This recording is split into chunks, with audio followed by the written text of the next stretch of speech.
this amazing panel with Lynn Painter. Please give her a warm. Thank you for coming. Every time I do an event, I'm always so afraid nobody's going to come. I'm like, please let somebody come. So you guys, thank you so much for coming. Now I don't feel like a loser. Just to make sure you're in the right place. This is Fake Dating and Second Chances with YA rom-com, Lynn Painter, author. Better Than the Movies was my debut book about Liz, my little love lover. She grew up watching rom-coms with her mother. She was confident that she is going to have her big love. Somebody's going to run through a train station for her. And of course, because it's a rom-com, everything blows up in her face. The annoying neighbor next door, Wes, who originally was supposed to be a bad boy, and I don't know what happened to him. He went off the rails. He was supposed to be like into cars and like the tough guy, and then He's not. I don't know what happened to Wesley. So rom-coms, what are current favorites of yours? So I don't really watch a lot. Like I rewatch the same things. Like if I have time, I'm like, I'll just throw on like an old episode of Gilmore Girls, or I'll watch You've Got Mail because it's fall, you know? But I haven't been consuming a lot of new things. So I feel like I'm really boring in that way. There were years where it's like, you know, you're in a happy honeymoon phase where you're writing like crazy on a project, and then life is busy, right? When do you have time to write? For a month later or 2 months later, and then you work on it some more. And then all of a sudden you're not feeling it anymore, so you start another project.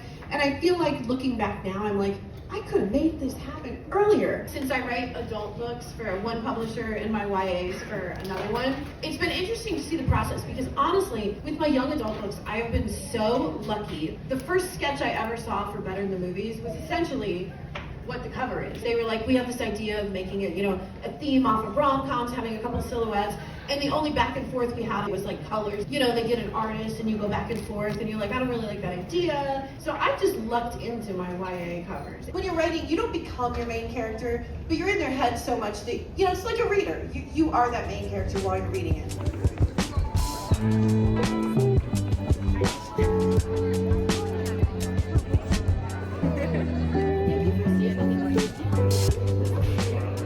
Hello, your glasses are so cute. It's so nice to meet you. And thank you for standing in the heat and waiting. I'm honored by everybody's sweat. Thank you so much.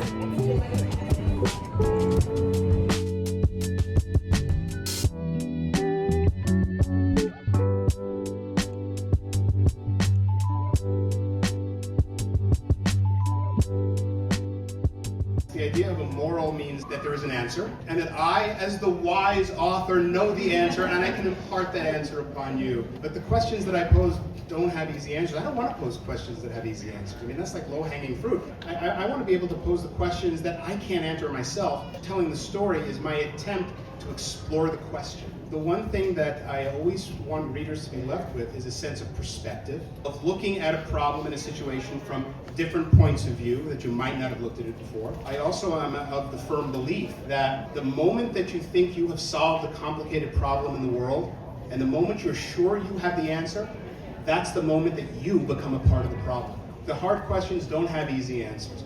And so I think it's always important to say, I think I have the answer, but I might be wrong. And as long as you hold that I might be wrong as part of it, then you'll be okay. But the second you think you know, then you're part of the problem. And the first time of any first experience is usually the most powerful. It's a wonderful age to write for because characters are experiencing these events, whether it be, you know, first love or the first time having to make decisions for themselves. There is a sense of intensity to that that I find lacking in a lot of adult books. Young adult material to me tends to feel more powerful. You feel it.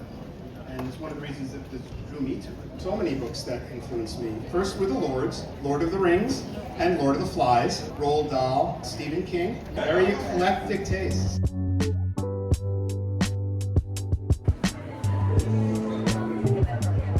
New series. Oh, is there?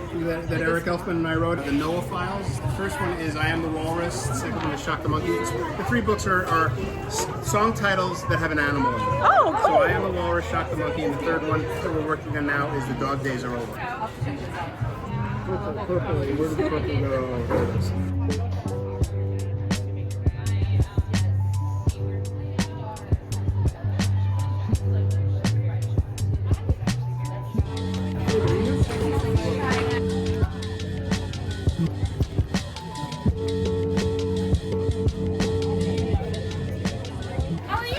Good, it's really good to meet you too. Aw, cute.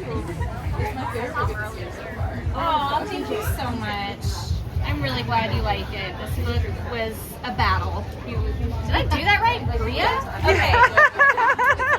The letters started like crossing. You can and I was blame me. like, Bria. Briar? You're welcome.